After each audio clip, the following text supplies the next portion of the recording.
오늘 화장품 몇 종류나 쓰셨습니까? 성인 평균 하루 9가지나 되는데 몸에 직접 바르는 이 화장품들이 사실은 유해물질 덩어리라는 연구 결과가 나왔습니다. 남주현 기자가 보도합니다. 얼굴에 바르기만 해도 피부가 촉촉해지고 주름이 없어진다는 화장품. 그러나 이런 선전과는 달리 실제로는 화학물질이 잔뜩 들어있어 몸에 해로울 수 있다고 영국 더 타임스가 보도했습니다. 미국 워싱턴에 있는 비영리기구 환경실무그룹이 미국과 유럽에서 판매되는 7,500여 종의 화장품과 세정용품을 분석한 결과입니다. 대부분의 화장품에 포르말데히드, 벤젠, 콜타르 등의 화학물질이 들어있는 것으로 조사됐습니다.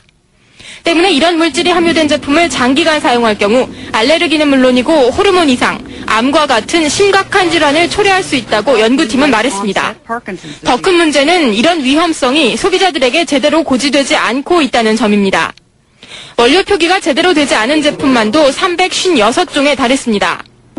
화장품에 대해서도 음식이나 약품 수준의 규제를 가할 필요가 있다는 게 전문가들의 지적입니다. SBS 남주현입니다. 홍콩에서 시판되는 크리스찬 디올과 랑콤, 에스테 로데 등 세계 4대 유명 화장품에서 중금속이 검출됐습니다. 최근 SK2 화장품에서 검출된 것과 같은 성분의 중금속입니다. 임상범 기자의 보도입니다. 일본제 SK2 화장품에 이어 세계 유명 화장품인 크리스찬 디올과 에스테 로더, 랑콤, 클리니크 등에서도 유해 중금속 물질이 검출됐다고 중국 언론들이 보도했습니다. 언론들은 홍콩 표준감정센터가 이들 4대 화장품 회사의 컴팩터 파우더 제품을 조사한 결과 기준치를 초과한 크롬과 네오디밈이 검출됐다고 전했습니다. 조사 결과 크리스찬 디올과 에스테 로더 제품의 크롬 함유량은 SK2를 크게 웃돌았으며 랑콤과 클리니크 제품에서도 상당량의 네오디밈이 검출됐습니다. 크롬의 경우 과민성 피부염과 습진을 유발하고 네오디밈은 눈과 점막에 자극을 주며 폐조직의 혈류를 방해할 수 있다고 언론들은 전했습니다. 최근 중금속 논란이 일고 있는 SK2 화장품의 다른 제품들에서도 중금속이 검출됐다고 신화통신이 보도했습니다. 신화통신은 상하이시 위생당국 조사 결과 지난번 크롬이 검출된 SK2 화장품 외에 마스크와 화이트닝 소스, 트리트먼트 클린저 3가지 상품에서도 크롬과 네오디뇽 등 금지 성분이 검출됐다고 전했습니다. 네, 국내 시판 중인 화장품들에서 암을 일으킬 가능성이 높은 환경 호르몬 프탈레이트가 다량 검출됐습니다.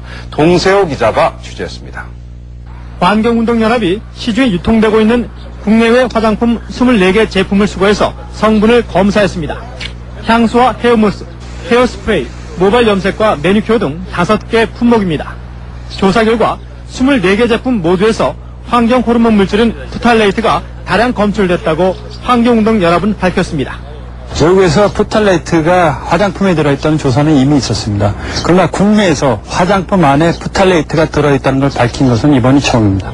프탈레이트는 화장품의 첨가제로 동물의 생식 능력은 물론 암을 일으킬 가능성도 높은 독성 물질로 알려져 있습니다. 우리 소비자들이 매일 쓰는 화장품에서 이런 유해 물질이 나왔다는 것이 큰 충격이고 계속 우리가 화장품을 써야 할지 망설여지네요. 아토피 피부염에 효험이 있다고 소문난 한 외국산 화장품에서 사용이 금지된 각종 성분이 들어간 것으로 나타났습니다. 특히 미국과 캐나다에서는 이미 수입이 금지된 제품이라 우리나라 보건정책에 허점을 보여주고 있습니다. 보도에 김경기 기자입니다. 최근에 아토피 피부염으로 고생하고 있는 환자들에게 효과가 있다고 알려진 스페인산 화장품입니다. 하지만 그 내용을 들여다보니 사용이 금지된 각종 성분이 함유된 것으로 드러났습니다. 특히 관련 규정을 위반하고 가려움을 덜어주는 효과가 있는 아연 피리치온 성분을 함유시켰습니다. 이 성분은 눈에 닿으면 심각한 손상을 유발해 반드시 물로 씻어내야 하지만 바르는 크림에도 함유돼 문제가 되고 있습니다. 특히 이 물질은 만성적으로 사용되면 아연 중독을 일으키는 부작용도 가지고 있습니다. 아연 피리치온의 부작용은 만성적으로 바르게 되는 경우에 피부를 통해서 흡수가 일어나고 그걸로 해서 만성 중독 증상, 즉 열이 난다거나 오한이 생긴다거나 아니면 빈혈이 생긴다거나 아니면 말초 피부염, 말초 신경염 같은 것이 발생할 수가 있습니다.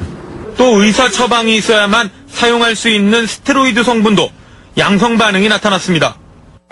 블루캡 스프레이와 샴푸에서는 화장품에서는 사용이 금지된 스테로이드 양성 반응이 나타났고 미국과 캐나다에서는 스테로이드 성분이 검출돼 부작용을 우려하며 이 제품에 대해 수입을 금지시킨 상태입니다. 하지만 우리나라에서는 별다른 문제 없이 수입돼 3만 5천여 개가 버젓이 시중에 유통되고 있습니다. 큰맘 먹고 산 수십만 원짜리 천연 미백 크림. 알고 보니 중금속 범벅인 싸구려 중국산 화장품이었습니다. 하대석 기자입니다. 주부 38살 우모 씨는 지난 5월 피부관리실에서 산 30만 원짜리 천연 미백 화장품을 썼다가 심한 후유증에 시달렸습니다. 피부에 기포가 생기면서 진물이 나고 그래서 동네 근처에 병원을 갔더니 의사 선생님이 거의 화상에 가깝다고 이렇게 얘기를 하셨어요. 병원 치료비가 한 150만 원 정도